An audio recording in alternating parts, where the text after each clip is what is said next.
Join me as I dive into the wild to see if I can live off the land for an entire week, foraging for food like a true forager.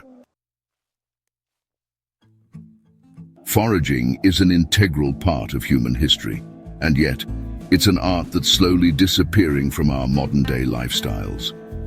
For centuries, our ancestors relied on foraging to gather food, medicine, and other essential resources from the wild. Today, with the rise of supermarkets and fast food chains, we've lost touch with this vital skill that connects us to nature. But I believe it's time to rediscover the joys of foraging and appreciate its significance in our lives. One of the biggest challenges faced by modern-day foragers is urbanization. As cities expand, natural habitats are destroyed, and the areas where we can forage are dwindling.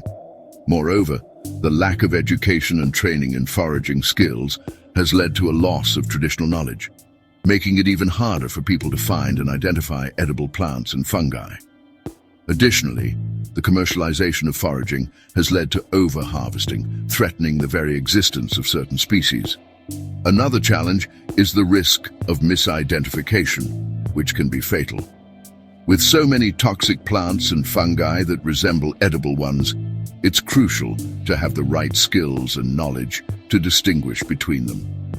Lastly, there's the challenge of accessibility, as many foraging spots are often privatized or protected, making it difficult for people to access them.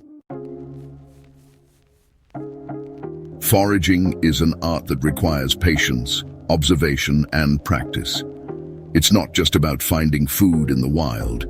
It's about understanding the ecosystem, respecting the land, and developing a deeper connection with nature. There are various types of edible plants, like wild garlic, dandelion, and chicory, that can be used in a variety of dishes. Fungi like chanterelles, oyster mushrooms, and porcini are not only delicious, but also packed with nutrients. However, identifying them requires a deep understanding of their habitats, growth patterns, and characteristics. For instance, did you know that some species of mushrooms can only be found under specific types of trees or in certain types of soil? It's this attention to detail that sets experienced foragers apart from beginners.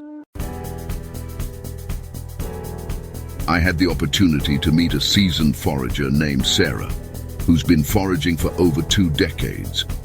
She shared with me an incredible story about the time she stumbled upon a huge haul of wild mushrooms in an abandoned forest. She told me that it was a rare species that only grows in certain conditions, and she had been searching for it for years. What struck me was her humility and respect for nature. She didn't just take the mushrooms. She made sure to leave enough for other foragers and to preserve the ecosystem. Her story inspired me to delve deeper into the world of foraging and to appreciate the intricacies of nature. I still remember the time I went foraging with my friend Alex in the mountains. We were searching for wild berries, and Alex, being the beginner that he was, picked what he thought was a juicy wild strawberry.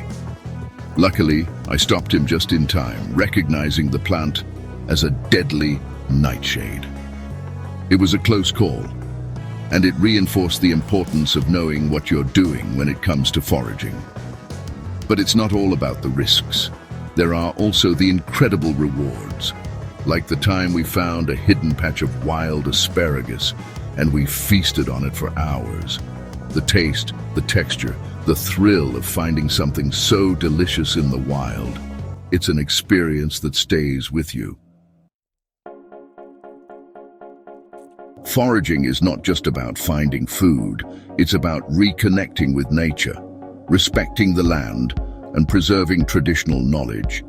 It's about understanding that our health and well-being are deeply connected to the health of the planet.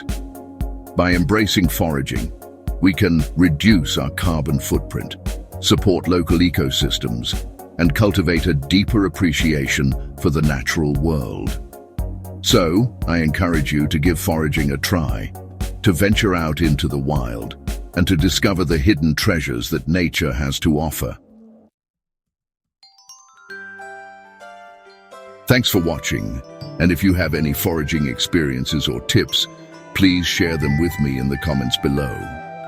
Don't forget to subscribe and hit the notification bell for more videos on sustainable living and environmental consciousness. See you in the next video.